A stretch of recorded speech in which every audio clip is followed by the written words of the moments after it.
que ela vem sofrendo. Ela já está perdendo essa guerra? Não, hoje, na minha opinião, essa guerra não é perdida não. Todo mundo fala isso, mas depende muito do ponto de vista no qual você se coloca para olhar o problema. Eu faço sempre uma distinção entre êxito e sucesso.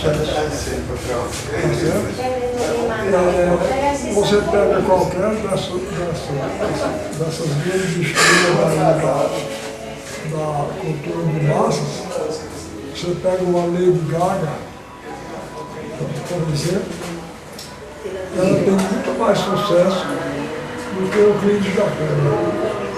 Mas daqui a 3 séculos, ninguém vai mais nem saber quem era o Lady Gaga e o livro do Clint da Pena vai estar vivo, como o Don Quixote de Cervantes está vivo.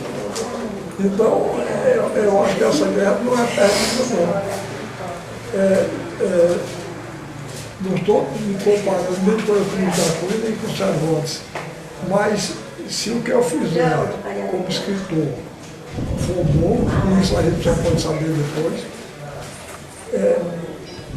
vai estar nos meus livros, vai estar uma imagem do Brasil que não tem ataque da cultura de massa que acaba. Nesse sentido, a gente falando da cultura de massa e dos meios de comunicação de massa, TV, o rádio, agora a internet, eles ajudam ou atrapalham?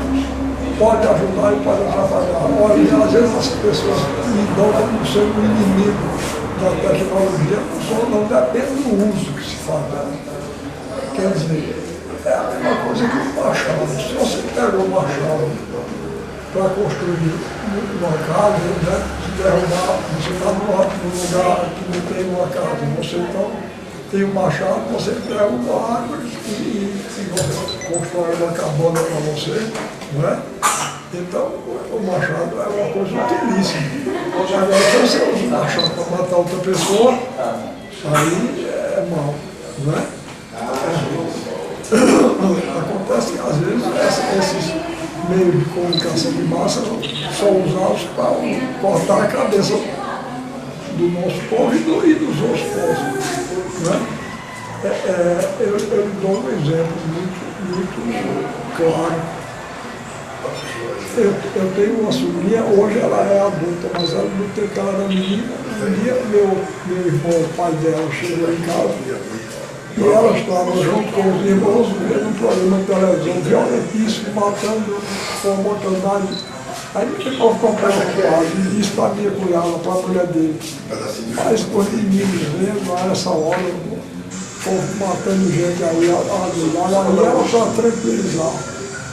Meu irmão, pai dela, disse, não papai, não se preocupe não é gente não que eles estão matando, é índio. Tá vendo? Quer dizer, a televisão passou para ela essa imagem de que matar índio pode. Então, nesse caso, eu sou contra. A sua obra, ela dialoga com a cultura europeia. Existe uma ligação entre essas obras. Quando é que o senhor julga que essa ligação ou essa, de certa forma, apropriação de outras culturas, ela é positiva e quando é que ela começa a ser invasiva e destruidora? Olha, a boa cultura europeia, ou seja, onde ele for, não é invasiva nem destruidora, pelo contrário. Inclusive, a cultura brasileira se insere na cultura ocidental. É um episódio da cultura ocidental. Não é? Então, eu não sinto Cervantes estrangeiro a mim, não. Nem Molière, está entendendo? Nós fazemos parte do patrimônio comum, que é a cultura humana primeiro e ocidental depois. Então, o que eu tenho medo é essa cultura de segunda ordem pacificada que nos é enfiada aí de goela abaixo, que vai contribuindo para um achatamento cultural geral nivelado pelo mau gosto, pelo gosto médio. É isso aí que eu sou contra. Mas eu contra o Dostoiévski, eu não tenho nada contra o Molière, não tenho nada contra quando nenhum desses grandes escritores. Eu acho mesmo que eu acho que para o grande concerto da literatura universal, da cultura universal, cada país tem que fornecer a sua nota peculiar, diferente, singular. E é isso que Dostoiévski, Tolstói e Gogol fizeram em relação à cultura russa. É isso que Molière fez em relação à cultura francesa, é isso que Cervantes fez em relação à cultura espanhola, é isso que Euclides da Cunha e Machado de Assis fizeram em relação à cultura brasileira. Quer dizer, Machado de Assis e Euclides da Cunha contribuíram com sua nota brasileira peculiar, diferente, para o grande conceito da cultura universal. Agora, o senhor acredita que esse diálogo ele é positivo? Como é que o senhor vê os artistas iconoclastas? Acho que passou tem que ser sempre destruído para que algo novo se crie.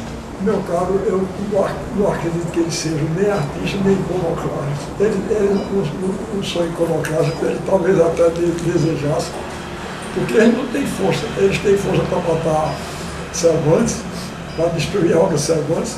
Eu acredito que eles até gostariam, mas vai precisar de muito iconoclasta para acabar com Don Quixote, viu? E nem são artistas, porque o que eles fazem é de péssima qualidade.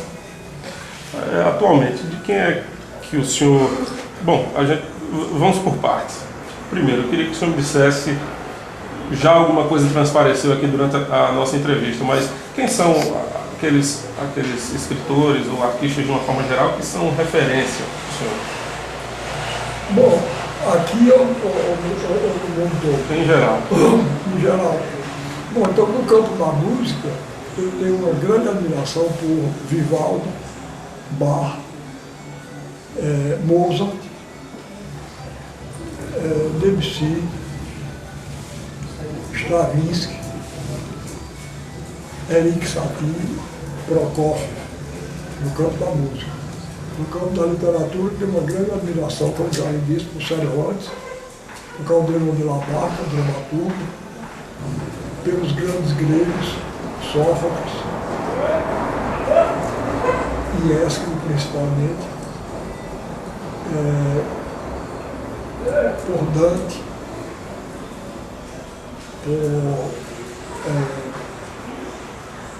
já falei no russo, Gogol, Tolstói e Dostoiévski, ou pela ordem de importância para mim, Dostoiévski, Gogol e Tolstói, Chekhov, também gosto muito, na França, Molière, Victor Hugo, esses são os. E aqui eu tenho admiração principalmente por Euclides da Cunha e Machado de Assis, além de, na poesia, Augusto dos Anjos e Cruz de Souza. Aqui atualmente. Sim, na música Vila Lobos, não precisava dizer, né?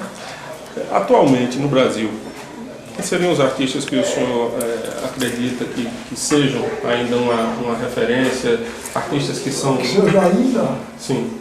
Esse lá que acaba de me referir, são ainda uma referência.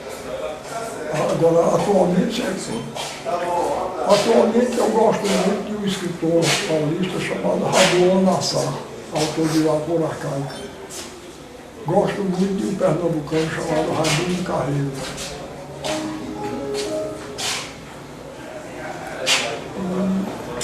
Aqui na Paraíba eu tenho especial admiração por um cidadão chamado Dário J. Souza. Um multi-artista.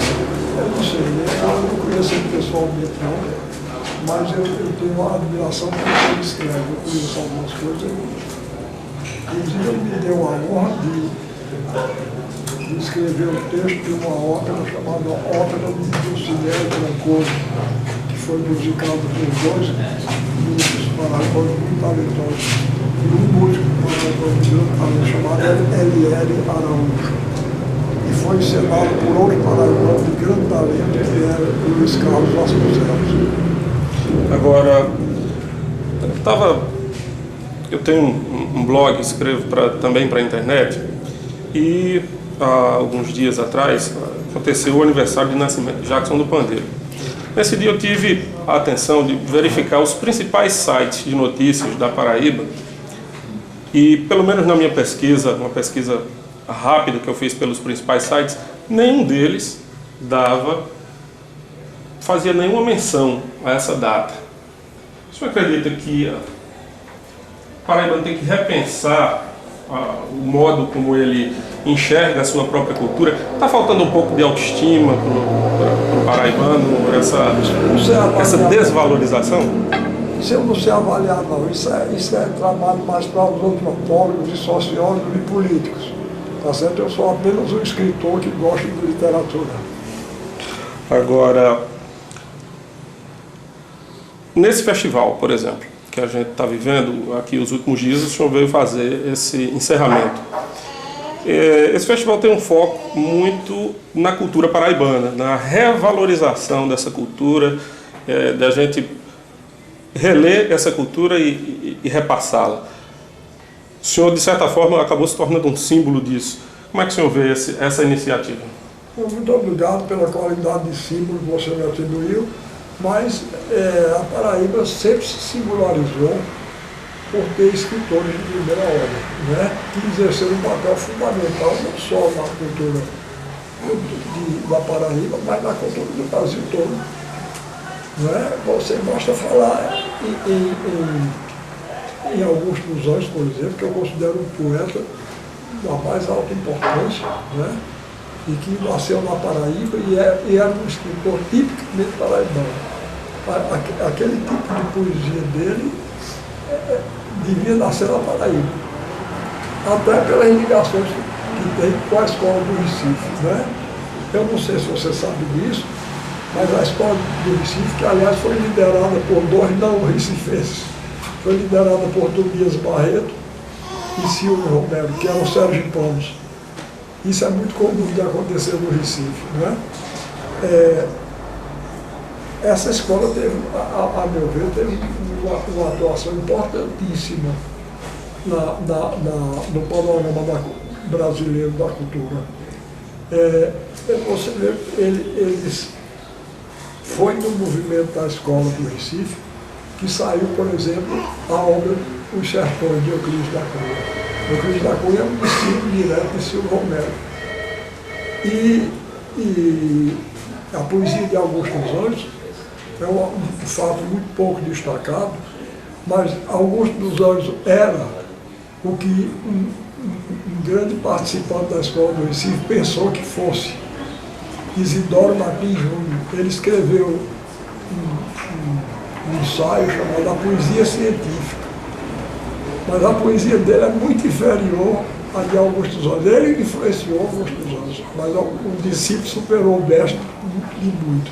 Então, Augusto dos Anjos é um escritor de importância mundial, a meu ver, um poeta de importância mundial. Como tal, ele foi profundamente brasileiro e foi profundamente paraibano. Você pega, depois daí, você pega José Américo de Almeida, foi o iniciador do romance regionalista do século XX. Né? O chamado romance de 30 foi inaugurado por um paraibano, José Américo de Almeida, com o romance A Bagaceira. E, finalmente, você tem José Lins Noel, né, que escreveu uma obra enorme, monumental, pela variedade, pela quantidade dos títulos e pela qualidade. Inclusive, criando tipos imortais da literatura brasileira, né, como o Capitão Vitorino Pacarraco, por exemplo, né, que é um personagem símbolo da decadência dos engenhos. Né? Então, a Paraíba sempre tem esse papel de destaque no campo da cultura, e é muito bom que esse festival se volte para a contribuição paraibana para a cultura brasileira.